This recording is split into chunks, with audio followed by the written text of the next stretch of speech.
ఆగాగు.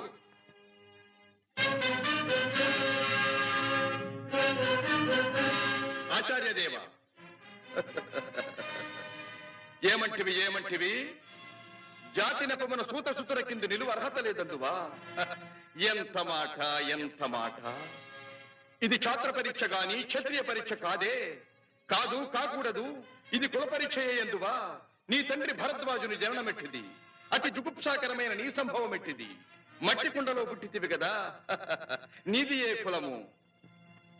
ఇంత ఏల అస్మత్ పితామహుడు గురుకుల వృద్ధుడైన ఈ శాంతనవుడు శివసముద్రుల భార్యవు గంగా గర్భమున జనించలేదా? ఈయనదే కులము. నాతో చెప్పింతివేమయ్యా? మా వంశమునకు మూల పురుషుడైన వశిష్ఠుడు దేవవేశ్యకు ఊర్వశీపుత్రుడు కాడా? అతడు పంచమజాతి కన్య అయిన అరుంధతి ఎందు శక్తిని, ఆ శక్తి చండాలాంగన ఎందు పరాశరుని, ఆ పరాశరుడు పల్లెపొడిచైన మత్స్యగంధి ఎందు మా తాత వ్యాసుని, ఆ వ్యాసుడు విధవరాండ్రైన మా పితామహి అంబికతో మా తండ్రిని, పితామహి అంబాలికతో మా పిరతండ్రి పాండురాజును, మా ఇంటి దాసితో ధర్మ నిర్మాణ చనుడని మీచే కీర్తించబడుతున్న ఈ విదురదేవుని కనలేదా? సందర్భావసరములను బట్టి క్షేత్రబీజ ప్రాధాన్యములతో సంకరమైన మా కురువంశము ఏనాడో కులహీనమైనది కాగా నేడు కులము కులము అను వ్యర్థవాదమిందులకు. నాయనా ఏరులా పారులా బ్రహ్మర్షుల జననములు మనము విచారించదగినవి కాదు. ఇది నీవన్నట్లు ముమ్మాటికి క్షాత్ర పరీక్షే. క్షాత్రమున్న వారెల్లరూ క్షత్రియులే. వారిలో రాజ్యమున్న వారే రాజులు.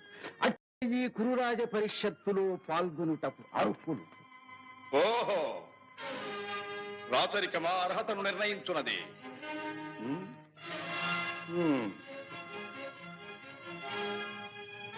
అయిన మా సామ్రాజ్యములో సస్యశ్యామలమై సంపద విరామమై వెలుగుందు అంగరాజ్యములకిప్పుడే ఈతని మూర్ధాభిషిక్తిని గావించుతున్నాను.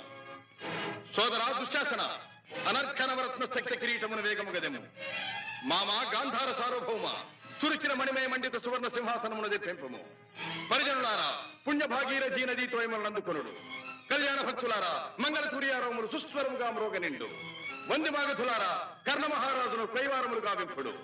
పుణ్యాంగరులారా, ఈ రాధాసుతులకు పాలభాగమున కస్తూరి తిలకమును తీర్చిదిద్ది బహుజన సుకృత పరీపాక సమలబ్ధ సహజ కవచ కైశ వైఢూర్య ప్రభారించోడికి వాంఛలు చలవేగా వీరగంధము విద్యరాల్పుడు. నేను ఈ సకల మహాజన సమక్షమున పండిత పరిషత్ మధ్యమున సర్వదా సర్వథా శతథ సహస్రథ ఈ కులకలక మహాపైక్యలమును శాశ్వతముగా ప్రక్షాళన గావించెదను.